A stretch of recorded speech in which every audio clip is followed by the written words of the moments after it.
Imagina un día cualquiera en la ciudad de Jerusalén. Los comerciantes venden sus productos, los sacerdotes realizan los rituales en el templo de Salomón y los ciudadanos caminan tranquilamente por las calles sin imaginar lo que estaba a punto de pasar. Al otro lado del horizonte se aproximaba un ejército imparable, el más poderoso de su tiempo, comandado por un hombre que cambiaría la historia, Nabucodonosor II, el rey de Babilonia. Lo que estaba a punto de ocurrir no era una batalla más, era el principio del fin del reino de Judá. La caída de Jerusalén, el saqueo del templo, el exilio de su gente, todo quedará grabado como uno de los momentos más trágicos de la Biblia y de la historia del mundo antiguo. Nabucodonosor II no era un rey cualquiera, era el monarca más poderoso del imperio babilónico, uno de los más grandes de la antigüedad. Gobernó entre los años 605 y 562 a.C. y su ambición no tenía límites. Bajo su mandato, Babilonia se convirtió en un verdadero gigante político y militar, capaz de aplastar a cualquiera que se impusiera en su camino. Su obsesión era controlar las rutas comerciales, los territorios estratégicos y demostrar al mundo que Babilonia era la mayor potencia en aquel momento. Y para ello necesitaba someter a los pequeños reinos de su alrededor, entre ellos el reino de Judá, cuya capital estaba en Jerusalén. Todo comenzó por la inestabilidad política en la región. El reino de Judá, gobernado por el rey Joaquín, estaba en una posición complicada, por un lado Egipto y por el otro Babilonia. Ambos imperios se disputaban el control de la zona y Judá quedó atrapada en medio. Inicialmente, Judá intentó resistir la presión babilónica, pero pronto quedó claro que enfrentarse al ejército de Nabucodonosor II era una acción bastante temeraria. En el 597 a.C., Nabucodonosor ya había sitiado Jerusalén y deportado al rey Joaquín, junto con parte de la élite judía, a Babilonia. Sin embargo, dejó en el trono a Sequedías, un rey títere que debía de rendirle tributo. Pero este rey cometió el grave error de rebelarse, buscó apoyo en Egipto y desobedeció a Babilonia. Y claro, esto fue ya la gota que colmó el vaso. En el 587 a.C., Nabucodonosor decidió acabar con la rebeldía de una vez por todas. Su ejército, formado por miles de soldados bien entrenados, rodeó Jerusalén y comenzó un asedio brutal que duró casi 2 años. Durante ese tiempo, la ciudad sufrió el hambre, las enfermedades y el miedo. Los muros de Jerusalén resistían, pero dentro la desesperación crecía. Los alimentos escaseaban y la moral estaba por los suelos. Finalmente, en el 586 a.C., los muros de Jerusalén cedieron. Los babilonios entraron en la ciudad y no hubo piedad. Cuando los soldados babilonios entraron en Jerusalén, no fue una simple ocupación militar. Lo que ocurrió después fue un auténtico infierno, un acto de destrucción brutal que buscaba borrar a la ciudad de la faz de la tierra.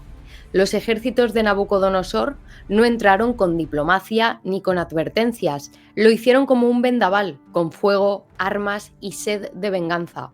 Las puertas caídas, los muros derrumbados y tras ellos el caos absoluto.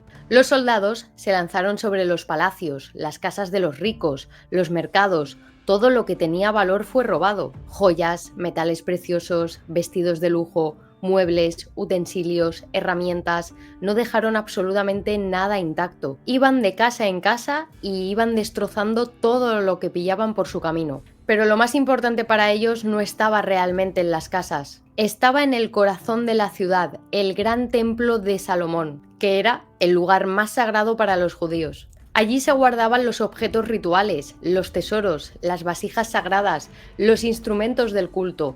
Era el símbolo máximo del orgullo, la religión y la identidad del pueblo de Judá. Los babilonios sabían que destruir este templo no era únicamente robar sus riquezas, era humillar a todo un pueblo, era decirles: vuestro Dios no os ha protegido, vuestro poder se ha terminado. Despojaron los altares, robaron los candelabros de oro, las copas, las arcas, todo lo que encontraron. Se llevaron los objetos sagrados como botín, y lo que no podían transportar lo destrozaban allí mismo. Los muros sagrados fueron derribados piedra por piedra. Los techos, las puertas, los ornamentos, todo ardió. El humo negro del incendio se alzó sobre Jerusalén y se podía ver a kilómetros de distancia. Esto era el final del templo.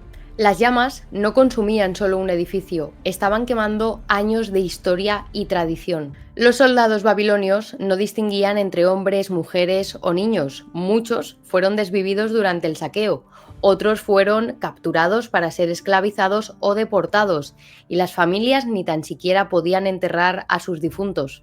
Jerusalén, que alguna vez fue próspera, llena de vida y comercio, se transformó en un montón de escombros humeantes. Donde antes se escuchaban rezos y música, ahora solo había silencio, fuego y destrucción. Los babilonios no solo destruyeron físicamente Jerusalén, destrozaron su espíritu, su identidad, su orgullo. Tras la conquista de Jerusalén y la destrucción del templo, no terminó el castigo para el reino de Judá. Nabucodonosor II tenía una estrategia muy clara: desarraigar al pueblo, quitarles toda posibilidad de reorganizarse, evitar futuras rebeliones y asegurar el control babilónico en la región.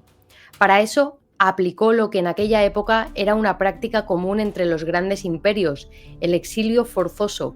¿Quiénes fueron exiliados? No toda la población fue llevada a Babilonia. Los babilonios seleccionaron a grupos de personas muy concretos: miembros de la familia real, los nobles y líderes políticos, los sacerdotes y líderes religiosos, los artesanos y obreros cualificados, y los escribas y los estudiosos. Estas personas representaban el cerebro y la élite de la sociedad judía. Eran quienes podían organizar la resistencia o posteriormente reconstruir la ciudad. Por estos motivos fueron arrancados de su tierra. Los campesinos pobres, los ancianos, las personas enfermas o personas sin relevancia política fueron dejadas atrás en Jerusalén, entre las ruinas. El exilio fue un desplazamiento forzoso y en unas condiciones bastante duras. Los deportados tuvieron que recorrer a pie cientos de kilómetros desde Jerusalén hasta Babilonia. El trayecto atravesaba desiertos, montañas y regiones hostiles. Muchos murieron en el camino por hambre, enfermedad o agotamiento, y no llevaban casi nada. Los babilonios les dejaron llevar únicamente lo indispensable. Todo lo que habían construido o poseído quedaba atrás: casas, cultivos, templos, las tumbas de sus antepasados, y llegaron a un lugar extraño, con un idioma, unas costumbres y todo completamente diferente al mundo que ellos conocían. Una vez en Babilonia, los exiliados fueron instalados en comunidades controladas por el imperio. No eran tratados como esclavos en el sentido clásico, pero tampoco eran libres. No podían volver a Judá, no podían tomar decisiones políticas, vivían bajo vigilancia y tenían que adaptarse a las leyes y a la cultura babilónica. Pero a pesar de las dificultades, muchos exiliados poco a poco se fueron integrando en la sociedad. Algunos encontraron trabajo como artesanos, comerciantes o agricultores. Otros se dedicaron al estudio y a conservar sus tradiciones religiosas y culturales. El exilio, lejos de destruir su identidad, fortaleció su cohesión como pueblo. El exilio a Babilonia no fue únicamente un castigo militar, fue un punto de inflexión histórico para el pueblo judío, y las consecuencias fueron profundas. El fin del reino de Judá como entidad política independiente, destrucción del templo, lo que obligó a replantear la práctica religiosa, nacimiento de la diáspora, el fenómeno de comunidades judías viviendo fuera de su tierra, consolidación de las escrituras, ya que durante el exilio muchos textos sagrados se recopilaron, copiaron y preservaron, fortalecimiento de la identidad cultural y religiosa en respuesta a toda la adversidad.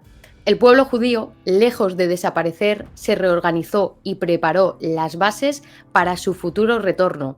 El exilio en Babilonia duró varias décadas. No todos los deportados vivieron para ver el final. Fue recién con la conquista de Babilonia por parte del Imperio Persa, bajo el rey Ciro II el Grande, que se permitió volver a los judíos a su tierra en el 538 a.C. Sin embargo, muchos ya estaban asentados en Babilonia y no volvieron a su tierra. Otros sí que volvieron y comenzaron una lenta y dura reconstrucción de Jerusalén y del templo, que era muy importante para su religión.